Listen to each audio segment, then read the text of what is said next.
So, Downfall, this is a movie I had seen in the theater in '04 or '05, right around the time it came out, and I didn't remember a lot of the details, but I just remembered it was heavy, and that held true. This is a heavy film, and I would say an important film. Yes. And jumping ahead to the criticism, I actually wanted to mention right off the bat, because I think these thoughts are kind of inescapable, but I kind of want to put a stop to them at the beginning. So a criticism of this film is that it humanizes Hitler. It takes, someone considered one of the most evil people in history and shows you his human side. And one of the creators kind of countered that criticism by saying, as much as we want real life monsters to be, twirling their fingers and going, woo ha ha ha, that's not reality. And he kind of made a note that evil often just shows up your door with a smile. Yes. And we definitely see the vile of Hitler in this film, but it's kind of subtext. And it's there. And I would argue it's not if you're not a Nazi sympathizer, you do not find him sympathetic in this film. Correct. But you find him human. And that's an important distinction from the monster that's often just kind of portrayed. And I think it's easier to dismiss evil if you make it a character of itself. And so that's, again, why I think this is a very important film, because, again, for those who haven't seen the movie, this film basically takes place in the last week or two of Hitler's life as World War II is winding down, and most of the movie is set in the bunker, underground, as the Battle of Berlin, with the Russians invading, is taking place above them. Right. And the main character, or at least who we see most of the events through her eyes, not all, there's definitely things she wasn't witness to that we still see in the movie, but it's Hitler's personal secretary, whose name is Trudel. I don't know how to say this the German way, but Trudel Jung. I don't know how they say, or Trottel Jung. Anyway, I don't know how to say it German. We'll call her Trottel. Trottel. Does that sound good? Am I way off? I really don't know. I don't know. I thought it was like Trudel or something, but that sounds more German to me. Yeah. Anyway. Yeah. Strudel Jenkins here.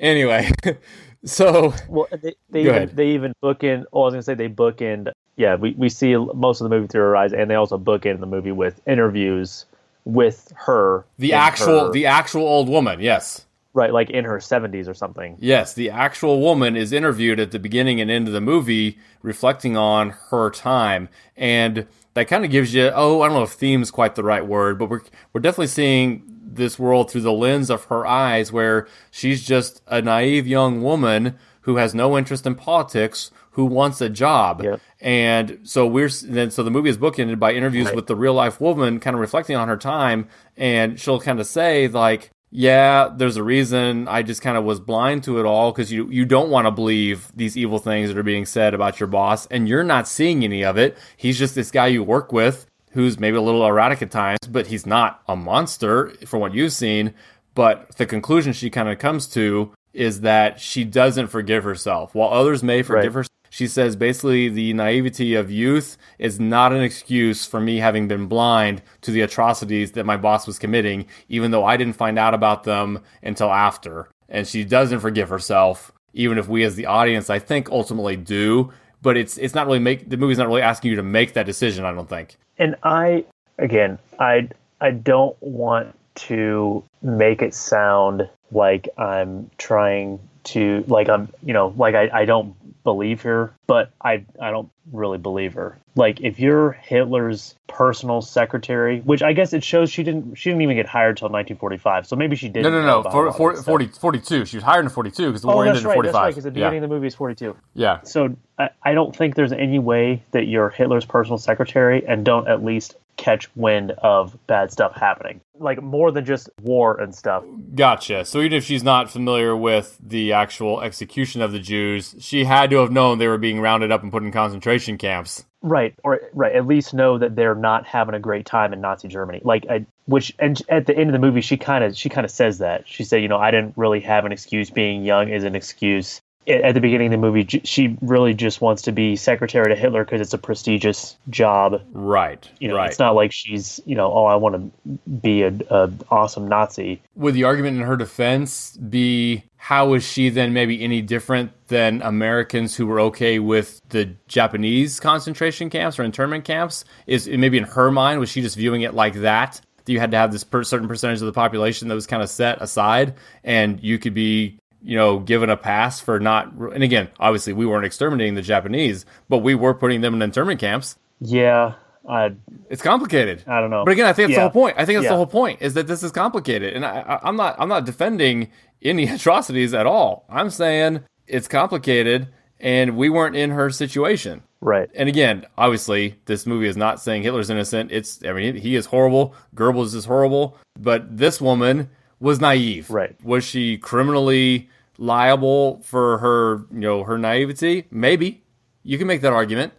But sure. It's complicated. And that's kind of, so the whole movie, it just, again, it's the plot is fairly straightforward. The war effort is not going well. Obviously, we're starting with the Battle of Berlin. So the Russians are already basically right at Berlin. This is it cuts to, after she's hired in November or December of 1942, it cuts to April 1945. April 20th. Yeah, specifically Hitler's birthday. Yes, it says Hitler's 56th birthday. So, yeah, things aren't going well. And actually, so this is the movie. So I'm guessing a lot of people out there have not yet seen Downfall, but there's a much greater chance that they've seen the memes and videos or whatever parodying it. So if you've seen all the memes from a few years back where you have angry Hitler going off and then they subtitle it with something humorous. Right. All the generals are nervous and the secretary's crying and everything. And then, they're giving Hitler bad news and he's yelling. Yeah. Yes. And I remember seeing one about like the KU Jayhawks or something. Like, what do you mean we lost? It's like, we were the number one seed. And it's like, it's going all through all that and it's Hitler going on. So anyway, that iconic scene is about a half hour into this movie. And it's when Hitler's not only getting word that things aren't going well, that specifically they're going so badly, his generals have had no choice but to ignore his orders. And what we're kind of seeing in the movie is that he's kind of has a loose grasp on reality and isn't willing to accept that the war effort isn't going well. And he's like, well, if these generals will just make these moves, we can turn everything around. And his other, officers were telling him they don't have the army left to even make the attempt. And he's like, make the attempt. And then, of course, it comes in. Of course, they didn't make the attempt because it would have been a suicide mission.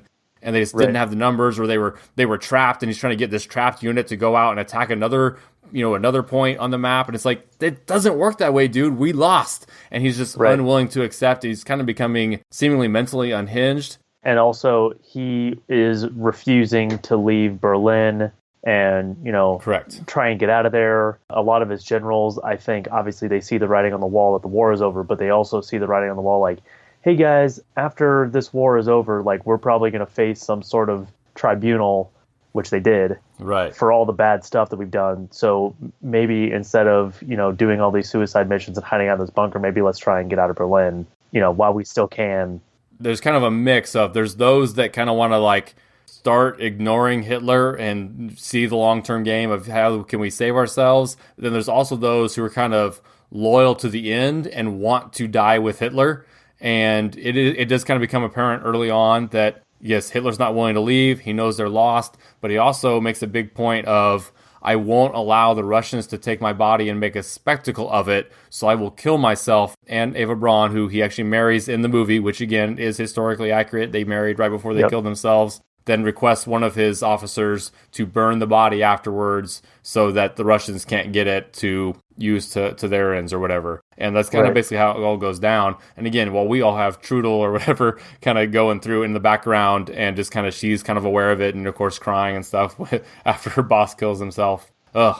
Yeah, and it's kind of interesting. So in the Imitation Game bonus episode, we talked about how that movie is like not at all historically accurate. And this is like almost the opposite. I was thinking the same thing, yes. Just about everything you see in this movie is either an actual event that actually literally happened, or it's something that Almost certainly did. Yeah, yeah. Right, like witnesses say, hey, events like this happen. Like, when they're hanging the guys in the streets with the signs that say, I support the Bolsheviks. Yes. Or shooting people for being, quote unquote deserters, even though they're civilians. All that stuff actually happened in the Battle of Berlin. Yes, and much of this movie is based on a couple of different books, so it's not just from interviews with our girl Trudel here, but also other people who had survived the bunker and went in there. So this is extensively researched, and it was actually fascinating, I think, that this movie is a German production. It wasn't like the U.S. come in and said, hey, let's make a movie about the final days of Hitler. Germany themselves, who doesn't like to talk about this stuff in general, put out this movie.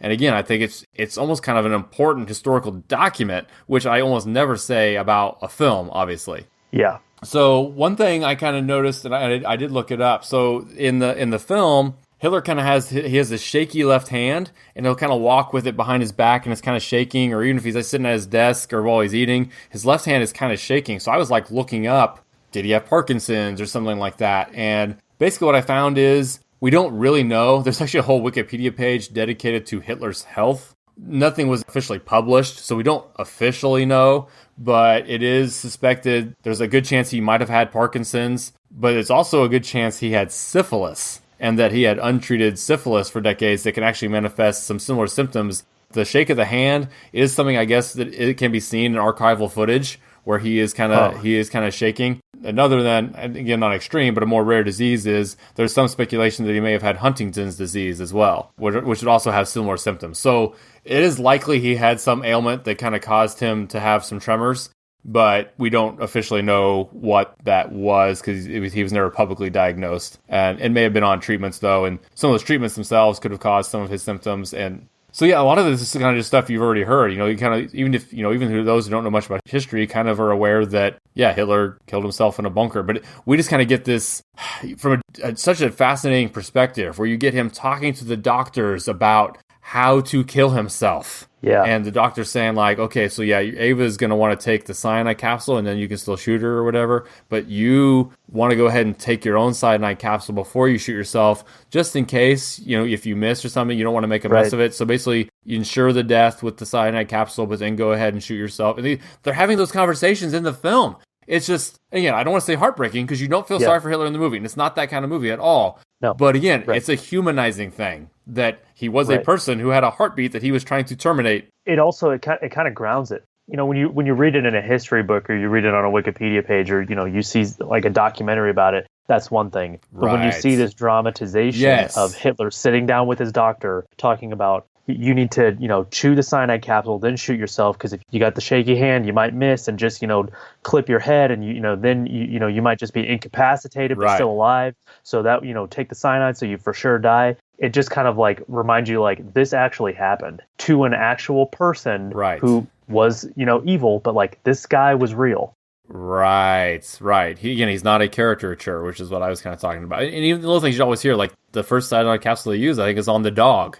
Yes. And earlier you kind of see them taking that same dog for a walk, and that was kind of interesting too. So like fairly early on too, we kind of show, and Eva Braun was kind of an interesting character. Where it's almost like, why are you with this guy? Because she seems kind of very full of life and likes to have fun and is just friendly with everybody, and everybody likes her. And Hitler's very much more kind of, off in his own corner doing his own thing. But she's trying to distract everyone. So, like, the war's going on, but they still go up and try to party until, of course, a blast kind of blows their window in and they're forced back under the bunker. But, we see her taking the dog for a walk, and she's friends with the secretaries, including, Trudel. It's just kind of fascinating. But then she marries Adolf, and then they kill themselves. And that scene was kind of interesting too. How it happened is he basically, goes behind the locked door, is told he can't be disturbed, but then the Goebbels show up, and Mrs. Goebbels is pleading to see him one more time, and the officer standing at the door basically says, okay, fine, because it's you, I'll go ahead and open the door,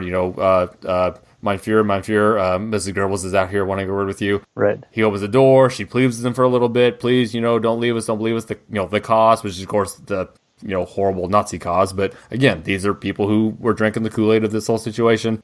And then he kind of shoos her away, goes in, and then like a few minutes later, you hear the gun blast. Yeah, right. Well, she was trying to get him to leave Berlin. Correct. Because yes. she and Joseph Goebbels were planning on fleeing, and she knew that Hitler didn't want to leave the bunker, that he was probably going to commit suicide, so she was trying to get him to leave. Right. And then, of course, that leads into, honestly, the worst part of the whole movie and the whole history of this. And also 100% totally real and definitely happened as well. Yep, because I was hoping that this was a fabrication, and I might cry just saying this, honestly, Logan. Like, so the Goebbels had 6 children in the bunker with them, and so the mom basically has them initially all drink a sedative just to kind of put them to sleep. And the kids they started with even the youngest kid, saying she's the brave one. And the oldest daughter, who appears to be, probably 14 or 15, you can tell she's a little more aware of what's going on.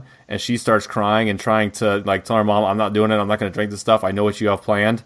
And they kind of have to literally force her to drink it. And so that just kind of puts them to sleep. And then, I don't want to say she's cold-hearted because you can tell it upsets her. But she's just trying to, she sees it as just kind of a necessity. Mrs. Goebbels then goes in while her children are sleeping and slips a cyanide capsule into all 6 of their mouths and clamps their jaws shut and kills all 6 of her children because their Nazi cause had failed. It's, she knows, hey, me and Joseph are about to go on the run. We can't take all these kids with us, and we can't really leave them here to fend for themselves. So in her eyes, she had no other choice but to murder all 6 of her kids. Well, and specifically, it was a world in which she didn't think there was a future where the Nazi cause had failed. Right. So again, she was such a Nazi. Yep. And again, I mean that in the most insulting way possible. She was such a Nazi that once they saw the war was going to be a failure, she thought this world and this new world order they were trying to establish had now failed to the point that Earth wasn't worth living on anymore. And didn't want her children to live in it. So did they kill the kids before Hitler died? Or it was after, right? I think it was after. Yeah, okay. That's what I was thinking too. And then they do kill themselves as well. Because at that point, I think it wasn't Joseph Goebbels after Hitler kills himself, he's now the chancellor. True, correct. He's now the Führer. And he was basically chancellor for a day and a half before he killed himself, yeah.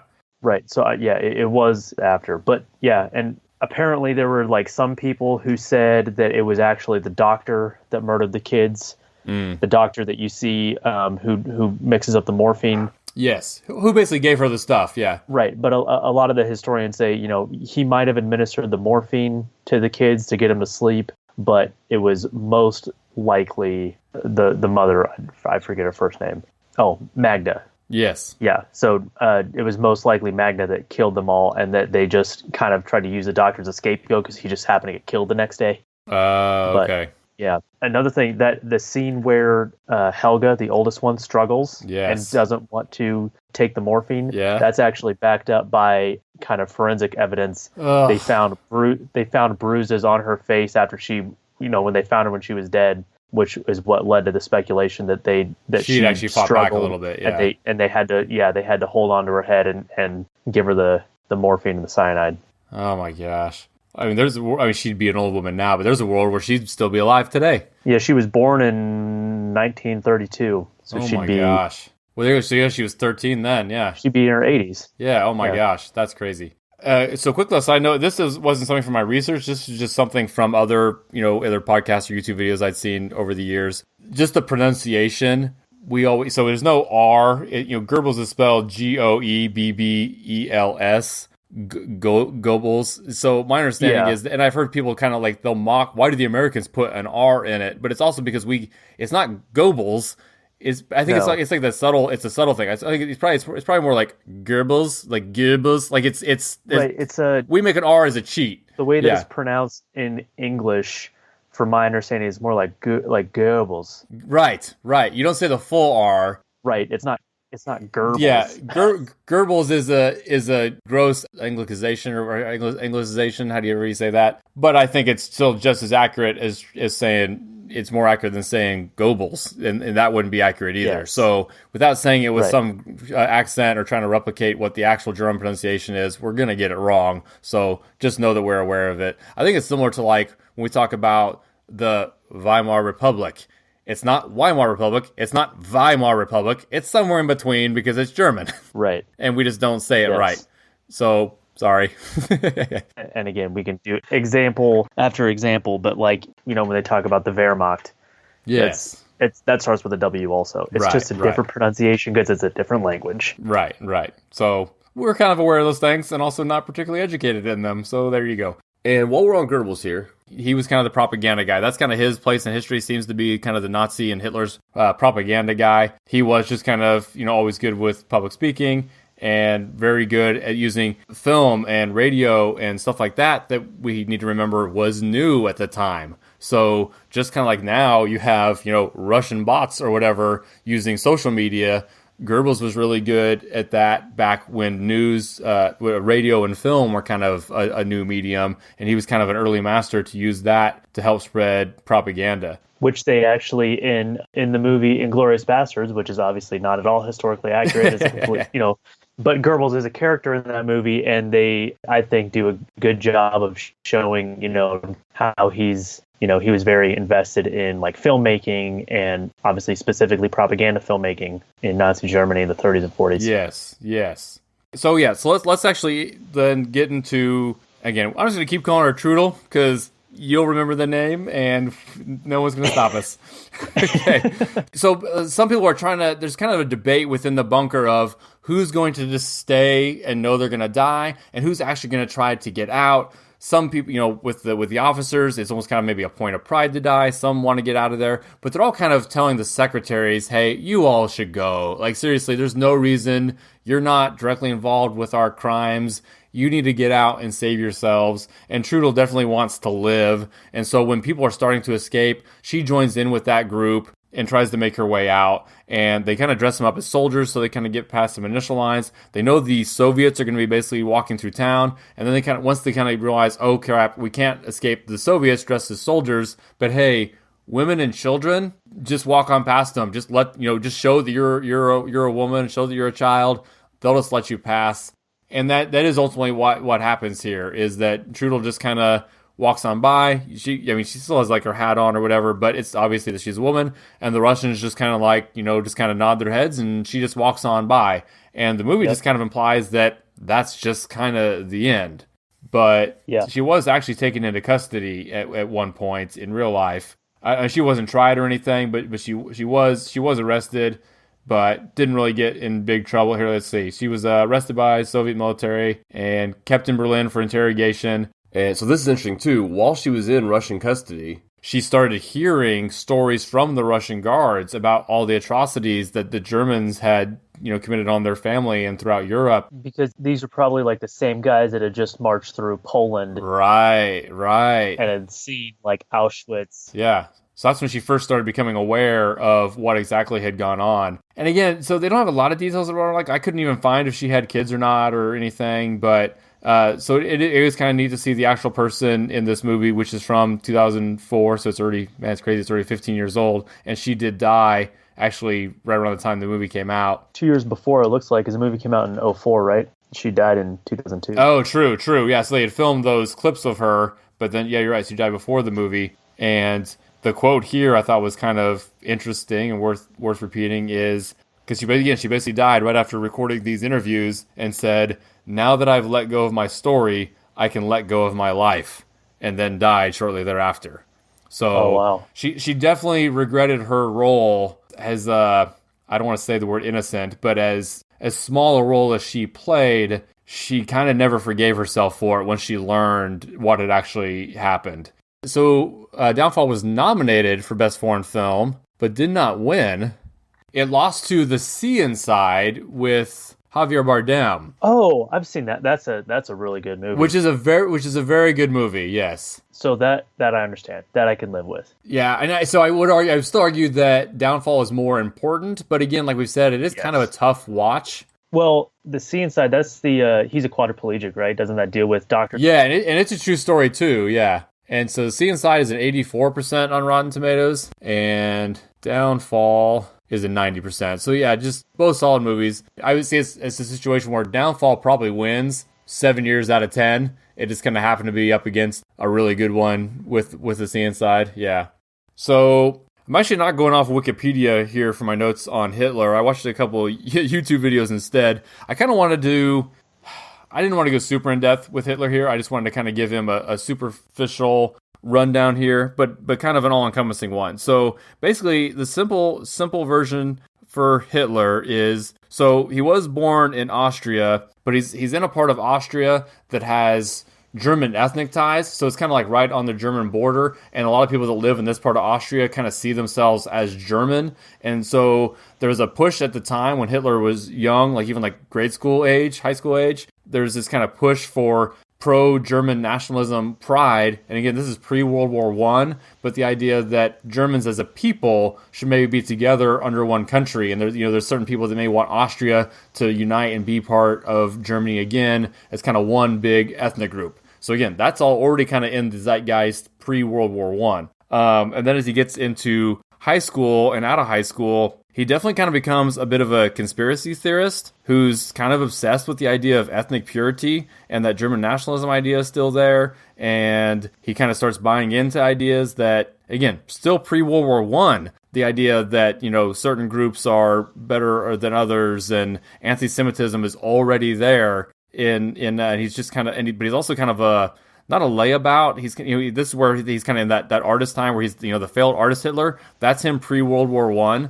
And just kind of a misanthrope himself who just had some crazy ideas. And he's darn near homeless. Then World War I happens. And Hitler enlists because he's in his early 20s and doesn't have anything else going on in his life. So he enlists to help the German war effort as a proud German. And kind of loves it. So even you have the horrors of World War I, Hitler started feeling like he was in his element because he felt like he was fighting for something. So when the Germans lose, he's definitely part of the group that finds that loss devastating. And again, being a conspiracy theorist, when the theories and stories out there are starting to blame communists and Jews within Germany for Germany's loss, he's eaten that stuff up as, yep, that's for darn sure why we lost. It's the darn commies and Jews are the reason we lost. And he was kind of a natural speaker, so he'll kind of go on rants in bars and just kind of be always that guy that's talking in the corner about how horrible the Jews and the commies are. And then the Nazi Party kind of becomes the prominence. So, of course, that's right up his alley. So, of course, he joins them. And they kind of blew up in the 1928 German elections, the Nazi Party basically got a trivial amount of votes within the larger swath of the Weimar Republic. But then by 1932, just 4 years later, they had gotten the most votes and were now the most powerful party in Germany in just a 4-year span. And we kind of already talked about in Cabaret kind of the role they had. So just kind of know that Hitler is part of all that. And then he loses, he's kind of the leader in the party, obviously, by this point. And he loses the main election, but the political pressure kind of forces I think they actually even called it the president. They do name Hitler Chancellor, and shortly thereafter, that's when you get to the Night of the Long Knives, where basically the Nazis and Hitler go through and just assassinate all their political enemies. Like 200 people around the country who are anti-Nazi party within Germany get murdered. And right. Basically then you have the Reichstag fire and all this kind of stuff, and they kind of just create this chaos during which Hitler is able to get himself named dictator. And as you're getting into so 33, 34, you now have Hitler as dictator of Germany. You mentioned the Reichstag fire. That was a fire at basically the Parliament building, right? And the Reichstag is that famous still the current government building in Germany there. And even though there was no evidence for it, didn't they blamed the fire? They said that it was like communists, arsonists. Right. It's always the Jews. Yeah, always blaming the Jews and the commies. Yep. But it was likely. I mean. Oh yeah, I'm sure they did it themselves, kind of thing. Yeah, so that's basically what set it up, and then of course, and again, it's all just this hyper nationalism. They were fascists, and so yes, once they're kind of in power, it kind of then comes to a head where by 1939 they're invading Poland and rounding up the Jews, because again, this goes back to pre-World War I that he was already seeing the Jews as this plague on society and the idea of a pure Aryan race, which again is mentioned in the movie. That when he and Eva Braun are married, the bureaucrat kind of overseeing the ceremony there kind of feels sheepish that he's asking Hitler himself, are you of the pure Aryan race? Because I kind of can't marry you unless you say so. Right. It just is like, sorry, these are your rules, but I feel awkward saying them to you. Yeah. Yeah, it is kind of like interesting in the worst possible way, the way that, Adolf Hitler and the Nazis kind of blended the ideas of fascism and nationalism, and specifically like white supremacist, ethno-nationalism and eugenics, and just kind of all kind of came together in the worst way possible. I want to just kind of in very broad strokes here kind of summarize the European theater in general and kind of how it comes to a close. So you have Russia slowly but persistently causing issues for Germany on the Eastern Front, and everyone else on the West not being really much of a threat on the continent. They can just kind of, bomb Britain and kind of hold them off that way until you then get D-Day in June of 44, which now makes it a more earnest ground two-front war for Germany. And then it kind of becomes this race over the course of the next year between Russia on the east and France, Britain, and the U.S. on the west, almost a race to Berlin. And Germany puts up a heck of a fight. I mean, it does take, almost a year from D-Day. And then Russia actually gets to Berlin first by being very, very aggressive coming from the east and even trying to encircle Berlin before ultimately taking the Reichstag and raising the Russian flag on the Reichstag. And a ton happened right there within 1 month here at the very end on all sides. So Roosevelt dies on April 12th.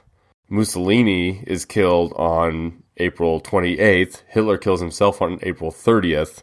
And then by May 8th, the German surrender is official, and the Allies can turn their attention to finishing up with Japan. And this is actually something that kind of ties into both the Imitation Game and Downfall, is kind of the writing on the wall that everybody saw, that the Americans and the Brits, were going to be at odds with the USSR, this kind of East versus West thing, setting up for the Cold War that basically shapes the rest of the 20th century. Because obviously in this, they have the Americans and the Russians racing to Berlin, and then an Imitation Game, they say, oh, well, even though we cracked this code, like nobody can know, we can't tell the Russians, even though they're our allies, we have this knowledge that, we don't want them to know because, even though they're on our side in this war, they might not be in the next one, kind of thing. So yeah, I think that kind of will close out the European side of World War II. But we will continue with the Pacific Theater next week in Letters from Iwo Jima.